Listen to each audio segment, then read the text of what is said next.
How Creative Commons licenses can interact with commerce. Creative Commons licenses give authors and creators a simple way to mark their creative work with the freedoms they intend it to carry. Many people have asked us how CC licenses might interact with other arrangements the creator might want to make, for example, a deal with a commercial publisher or a commercial distributor. Would a CC license conflict with these other deals? Are they inconsistent? The short answer is no. As long as the other deal is not exclusive, a CC license cannot conflict with another agreement. This short video will explain why. CC licenses are copyright licenses. They license to others the right to use in specified ways some piece of copyrighted work. But to see how they function, let's begin with just a copyright. What does a copyright mean? How does it work?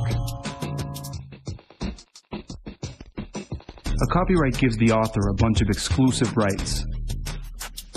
So, if you want to copy or distribute a piece of creative work that someone else owns the copyright to, you need permission from the copyright owner. Likewise, if you want to publicly perform a copyrighted work, you need permission from the copyright owner. Or if you want to display a copyrighted work, or make a derivative work based upon a copyrighted work, or digitally publicly perform a copyrighted work, like say in a podcast, you need permission from the copyright owner. All of these rights are reserved to the copyright owner by default, thus the infamous all rights reserved slogan. Now let's add another icon that strictly speaking is not an exclusive right of copyright, but which will be useful when we compare the default of copyright to a CC license. This is the right to make commercial use of a copyrighted work. So again, here are all the rules. You can't do any of these things with a copyrighted work, especially for a commercial purpose, without permission from the copyright owner, unless your particular use is deemed to be a fair use. So picture copyright as a broken record. Don't do this, or this, or this, or this, or this, or this, unless you get permission first, or unless your lawyer can convince a judge your use would be a fair use. Okay, so now that you have a basic idea about copyright, let's return to the question at hand. How does a CC license interact with other deals? Let's ask that question first about copyright itself. How does copyright interact with other deals? For example, let's say you made a great new video. Automatically that video is copyrighted. That means, automatically, you have all the exclusive rights copyright grants you. The law has given you these powers simply because you created something new. Now imagine you enter into a deal with a company, let's call it Vever. That deal says, basically, if you enter your video into our distribution system, we'll add an advertisement to the end of the video, and we'll give you 50% of the resulting ad revenue. After a while, you start receiving checks from Vever. You're very happy. But imagine now a little nag. Call him the CNAG, where C stands for copyright. And the CNAG says, hey, this deal is inconsistent with your copyright. Copyright says people can't copy your work. It says people can't distribute your work. And it says people especially can't do these things for commercial purposes. And yet that's just what this deal is doing. It's facilitating a massive amount of copying and distribution of your work, all for commercial purposes. It violates your copyright.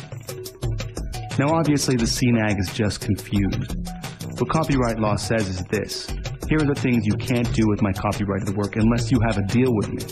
Copyright law doesn't forbid you from making a deal with someone. In fact, making a deal is the whole point. With an agreement, anything is possible. So what your exciting new commercial deal with Vever means is that you're saying to the world through your copyright, don't do any of these things, copy, distribute, etc., without my permission. And you're saying to everyone affiliated with Vever, please copy, distribute, etc., as long as I get paid according to my deal with Vever. Okay, so how does Creative Commons change this? What's different about CC licensed content relative to content that's simply copyrighted? Well, the simplest way to understand a CC license is to imagine it as creating a different regime of copyright law. It isn't really. It's simply a license that effectively changes some of the defaults of copyright law. But to make it simple, just imagine that the CC license changes copyright law for your particular work. So, for example, if this is again a string of icons that represents copyright law, then here's how that string gets modified by one of our 6 core licenses, our Attribution Non-Commercial No Derivatives license. This CC license gives the world the freedom to do certain things with a creative work without the need to ask the copyright owner first. A CC license doesn't change fair use.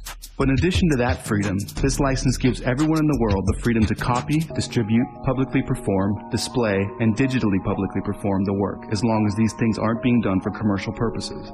The one obligation the CC license imposes that copyright alone does not is the obligation to give attribution. If you use a CC licensed work, you must give credit to its author. So imagine again that you've created this great new video, and imagine you've discovered this company, Vever, who has come up with a very cool way for you to earn money by distributing your video in their system. So you upload your video to Vever under the CC Attribution Non-Commercial No Derivatives license. Vever places an ad at the end of your video, and when it's played, you get paid. You then post the video in as many places as you can think of, and soon millions of people are watching your video, and you're making a bunch of cash. When along comes the CNAG with the very same complaint. Hey, the CNAG says, wait a minute. This CC license may say it's okay to copy and distribute, etc., but it explicitly says you can't do these things for commercial purposes. The Vever agreement is plainly a commercial agreement. It pays distributors for the use of your CC license work, so it obviously conflicts with the CC license. But again, the CNAG has just missed the point. The CC license, like copyright law, sets the defaults for anyone in the world. It says, unless you have a different agreement with me, these are the things you can and can't do. And the agreement with Vever is a different agreement. Nothing in the CC license bans you from making this agreement. Indeed, the CC license is non-exclusive. And non-exclusive means you, as the copyright owner, are free to make whatever deals you want with others. The CC license simply sets the default terms for people with whom you don't have an agreement.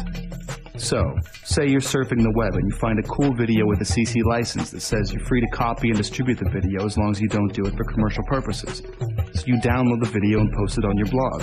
That's totally fine, it's just the kind of thing the CC license gives you the right to do.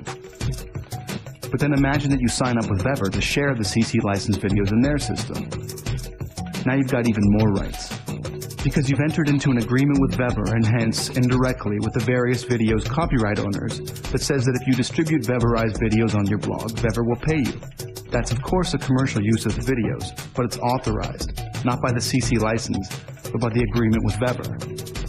And again, nothing in the CC license would block you from entering into such an agreement with Vever, at least as long as the agreement with Vever was non-exclusive. Okay, so here's what we've learned so far. Both a copyright and a CC license set the default terms for a piece of creative work. These terms govern people who don't have any other agreements with the copyright owner. And both a copyright and a CC license permit the creator to enter into different deals with people. So, a non-commercial license says, anyone in the world can use this for non-commercial purposes without having to come to me for permission.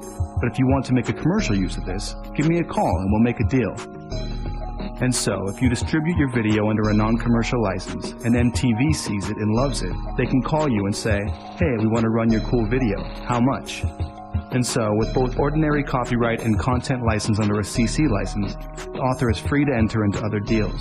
A deal applies to whoever signs into it. The CC license and copyright set the defaults for everyone else in the world.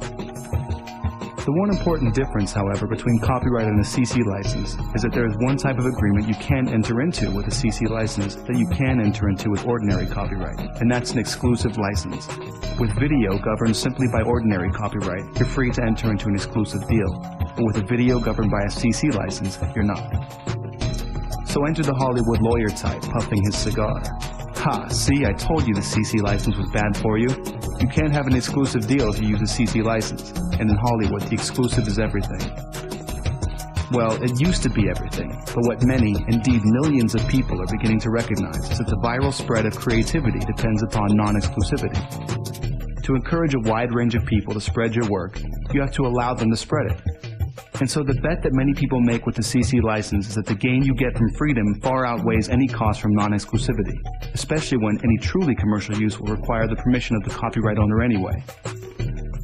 But won't people just copy and distribute the video anyway? This is actually the hardest question for us to answer, because of course, the answer today is largely yes. But as we've seen, as the copyright wars have spread, this activity, technically illegal, simply gives lawyers an easy way to prove to politicians that the internet is simply a haven for piracy. We want to show the world that it's not, and one clear and simple way is for more and more content to clearly express the freedom that the creator intends. Millions of creators are now using CC licenses to express the freedoms that people can enjoy, by default, with their creativity. And all of those creators remain open to striking different deals with innovative entrepreneurs who have cool new ways to make the internet work for creators.